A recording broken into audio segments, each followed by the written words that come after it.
বিক্ষোভ সমাবেশের সংগ্রামী সভাপতি মোহতারাম মহানগরী আমির, মোহতারাম একান্ত শ্রদ্ধেয় কেন্দ্রীয় এবং মহানগরী নেতৃবৃন্দ, সম্মানিত ভাইয়েরা, সাংবাদিক বন্ধুগণ, আমরা ইতিমধ্যে লক্ষ্য করেছি ইসরায়েল যে বর্বরোচিত হামলা শুরু করেছে এবং একে একে নিহত সংখ্যা বেড়েই চলেছে।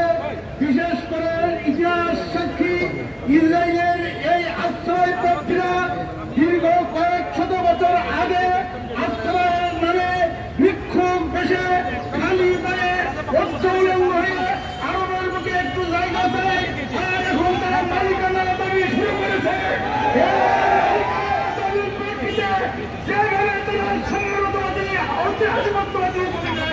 অবতীর্ণ হয়ে আমাদের মা বোনদেরকে গ্রামবাসীকে নিষ্পেষিত করে হত্যা করা শুরু করছে, তার মোকাবেলায় আজ গোটা বিশ্ব বুঝে উঠেছে।